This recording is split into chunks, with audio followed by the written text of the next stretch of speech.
stories ku mbuga. Bakunzi ba stories ku mbuga, then nagarutse tugiye kuvuga kuri uyu Harmonize ukuze kugaragara mu nkuru z'inkundo nyinshi cyane, dore ko mu myaka ibiri ishize ushobora gusanga avuzwe mu nkundo n'abakobwa bageze ngo mu 8 cyangwa se 10 n'abangaye batandukanye. Uyu Harmonize uzwiho kuba atari umuntu utinda mu rukundo, dore ko bigeze kuvuga uwo baheruka yari Thequen nawe bitaje kuramba kuko kuri inshuro ari kumwe n'undi mukobwa. Uyu Harmonize yagiye kuri Thequen avuye kuri Kajara, ariko nanone akaba yarashaka gufatanya Kajara n'umwana wiwe. So nukuvuga ngo uyu Harmonize noneho ibyo muri kubona ahangaha, uyu mukobwa yitwa Laika, akaba ari umunyarwanda ukorera umuziki we mu gihugu cya Uganda, ariko nyine akaba ari umunyarwanda, akaba yaranize amashuri yiwe muri Leta Zunze Ubumwe za Amerika, ariko agaruka gukorera umuziki wiwe hano mu gihugu cy'abaturanyi cya Uganda. Rero Laika yaje kuba asobanura ko we na Diamond we na Harmonize baziranye cyangwa se bamaranye igihe kinini. Uyu rero nyuma y'igihe kitari kirekire bivuzwe ko uyu Laika ari mu rukundo na Harmonize. Kuri ubu uyu mukobwa yatangaje ko umubano we na Harmonize ari ubushuti busanzwe. Abavugaga ko ari urukundo muri kubabeshyera, ibyo ntago ari byo. Mu minsi yashize ku mbuga nkoranyambaga hacicikanye amashusho nyine y'uyu muhanzikazi arimo arabyinana na Harmonize, uyu nyine akomoka mu gihugu cya Uganda cyangwa se uba mu gihugu cya Uganda, akaba ubundi amazina yose yitwa Umuhoza Laika. Arimo rero akarago mu byimba kuri Harmonize, mu byimba w'ikibuno niwe ndi kuvuga mshumi zanjye, ari kumwe na Harmonize ndetse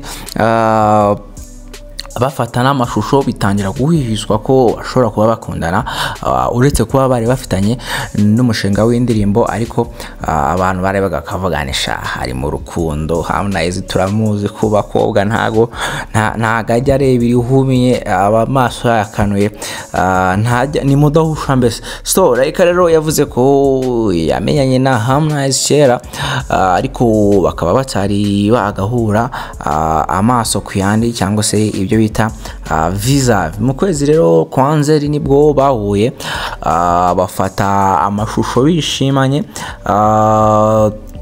ariko bose nta muntu afite ibindi byiyumviro. Ariko abahungu ko tuzira, abahungu muri kunyumva muri izi ntago yabyinana n'umukobwa kuriya ngo birangire nta bindi byumva bijemo. Abakobwa bo ku kiganiro merutse gukora ni abantu batinda gufatira ibyo byiyumvo, ariko abahungu bo cyangwa se hafi ijanisha rya 45% ryerekanye ko abahungu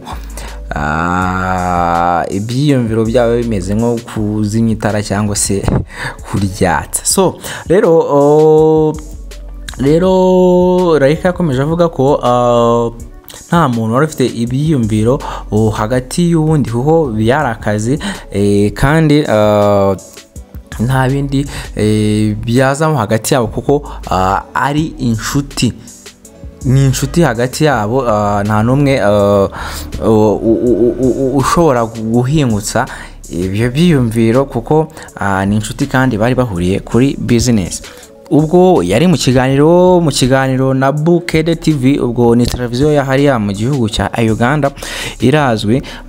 Laika yatangaje ko nta mubano wihariye afitanye na Harmonize, ahubwo ari inshuti zisanzwe zihuzwa n'akazi bahuriyemo ku muziki, ndetse ibyo kwiyandikaho amagambo amwe ntacyo bivuze kuri we, kuko ari umufana wiwe, anamufana cyane kuba yakishyiraho tatuwaje cyangwa se ibintu bijya gusa n'ibyo Harmonize yashyizeho hagati ku ijosi rya Laika. Umukobwa uzamwitegereze neza hanyuma urebe na Harmonize ku ijosi ryiwe, uzahita ubona ko hari ikintu bahuriyeho. Ati ibyo ntabwo bivuze ko abantu baba bakundana, ni uko ngiye umufana nta kindi. So yagize ati Harmonize ni inshuti yanjye, twabaye inshuti mu myaka 3 ishize.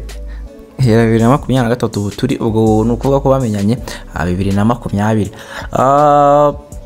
Yavuze ko Harmonize yahoze areba uko akora imiziki cyangwa se uko Laika akora imiziki, hanyuma yifuza ko twakorana umushinga.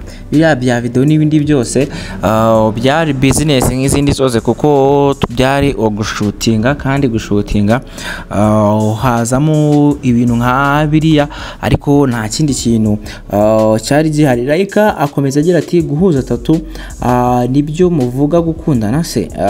Ntabwo ibyo ari gukundana rwose, twarahuye kandi twahoze turi inshuti kubera ibintu byinshi byaduzaga harimo n'umuziki, hanyuma twandikaho itariki twahuriyeho. Ntabwo mukunda kandi nawe ntabwo amwunda. Ariko yo wumvisha aka kantu, ntago umuntu apfa guhura n'undi gutyo ngo kubera ko bari ubuse Harmonize ni Laika wenyine abo babaye inshuti. Icyo nkubaza nanjye ndi kwibaza, nawe uri kwibaza, ubu Laika ni wenyine babaye inshuti kuryo bawe bagahita bashyiraho tatuwaje bahise bahura ibintu gusanga basibanganya ibimenyetso, ariko n'ubundi urukundo rurarwanurwa cyangwa byakunda, kandi tuzanya tuyimenye. Nicyo itangazamakuru ribereyeho, kandi tugomba kubishyira hanze tugashyiraho akadomo tukamenya ibi bintu ni biki, kuko ntabwo uko uyu Laika yari kubisobanura wumvaga ko ari umuntu usa nyine nk'uri kubica hejuru, ari ibintu atari kuvugaho neza, kubera ko